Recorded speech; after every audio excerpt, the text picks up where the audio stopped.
ഈ കായംകുളത്ത് ശ്രീ എബി വാജ്പേയി വന്നപ്പോൾ എബി വാജ്പേയി നമ്മുടെ പ്രധാനമന്ത്രി രാഷ്ട്രപതിയിലേക്ക് വരുമ്പോൾ നിർബന്ധമായി പോകേണ്ട മാധ്യമ സ്ഥാപനങ്ങളാണ് ഓൾ ഇന്ത്യ റേഡിയോയും ദൂരദർശനും. ഞാൻ ഓൾ ഇന്ത്യ റേഡിയോയും പ്രവർത്തിച്ചിട്ടുണ്ട്.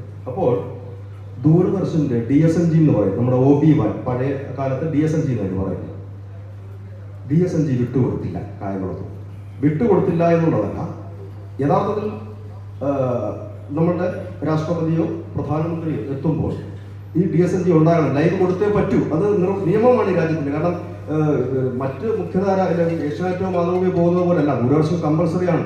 അത് കൊടുത്തില്ല എന്നുണ്ടെങ്കിൽ ആ സ്റ്റാഫിന്റെ പണി പോകും.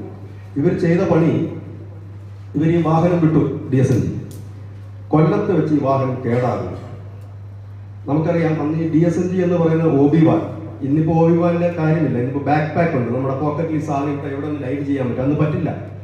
ഈ OB1 ദൂരദർശന് കേടായി കഴിഞ്ഞാൽ ഒരു OB1 വേണമെങ്കിൽ ആന്ധ്രാപ്രദേശ്, അന്ന് ഈ ആന്ധ്രാപ്രദേശിൽ മാത്രം ഈ OB1 റെന്റിന് കിട്ടും. തമിഴ്നാട്ടിലൊന്നും ഇത്ര പോപ്പുലർ, അന്ന് ചാനലുകളിൽ വളരെ കുറവാണ്. ഞാനൊക്കെ വർക്ക് ചെയ്യുന്ന സമയത്ത് ഏഷ്യാനെറ്റ്, അതിനുശേഷമാണ് പിന്നെ അമൃത വരുന്നത്, അതിനുശേഷം പിന്നെ മനോരമ വരുന്നത്, പിന്നെ ഒരുപാട് ചാനലുകൾ വരുന്നു. അപ്പോൾ ഈ OB1 അവർ കേടാക്കിയതാണോ കേടായെന്ന് പറയുന്നു, ടെക്നിക്കൽ ഇഷ്യൂ.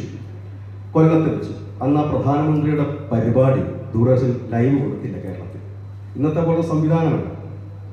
ഇതൊക്കെ നന്നായി അറിയാവുന്ന ആളാണ് നരേന്ദ്രമോദി, നമ്മുടെ പ്രധാനമന്ത്രി എന്ന് തോന്നിയിട്ടുണ്ട്. അത് 2014 അദ്ദേഹം അധികാരത്തിലേക്ക് ആദ്യം ചെയ്തത് അവിടെയുള്ള കംപ്ലീറ്റ് മാധ്യമപ്രവർത്തകരെ ചവിട്ടി പുറത്താക്കുകയാണ് ചെയ്തത്.